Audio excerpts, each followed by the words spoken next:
Ndongeye kandi kubaramutsa ndabaheza n'ikaze kuri channel yacu ya YouTube Azwan Media. Reka ndagusabe imbere ya byose ubanze ukande subscribe kugira ngo uze urironkera amakuru atandi hano na hamwe ushobora kuyumva canke undi muntu numwe ushobora kuyakubwira usibye je buri stel. Amwe mu makuru abandanije gushishikara guca ku mbuga ngurukanabumenyi nayavugwa ku muririmbyi Sadbi bita Abubakar Karim. Sadbi aje kandi kuyindi ncuro kuyobora umudiho w'amapiano ugiye kuraba kuzina indirimbo yarahirutse gusohora ku mugabane wa Afrika yose, kuko kano kanya ntabwo ari uko kugiranya na Diamond Platinum n'uwo bari gushoborana kunganya yaripfiriye ubona wose uri niko satiye. Mugerageje kumviriza indirimbo ya Sadbi Jovebe hama mukumviriza ku masavo ya Diamond, uravye ukumviriza itandukaniro rinini, uravye ukumviriza harimo itandukaniro rinini cyane y'umuntu yitirira amapiano n'ubushoboye kuyakora.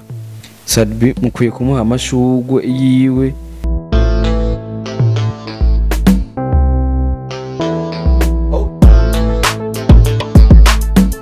kuko kano kanya niwe rutabaye indirimbo ku masavo yari yatujimije, ariko ubu ni King. Sadbi yabikoze neza, indirimbo abantu yabaryoheye, abantu batanguye kuyumviriza mu ntara zose zigenga igihugu.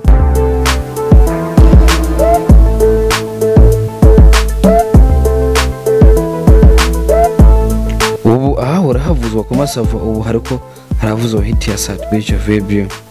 Ninda pinga kuri ibyo mvuze, uyu pinga aja muri commentaire aduha ibintu vyiwe nawo batwumvirize, kuko uyu ni umwami. Uyu ni umwami aserukiye abandi. Ubu tuvugana aho indirimbo imaze gusohokera Diamond yagize ubwoba n'amakuru tuzobaha kuri iyi ndirimbo ku bintu byinshi mutazi.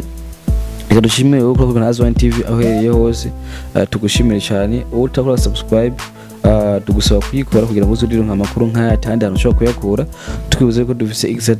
Tukwibutsa yuko dufise igisata cha photography, dukorera mu Nyabugete 4 ahamande y'isoko, bagufotora amafoto meza atahandi hantu uzokwigira uyabona.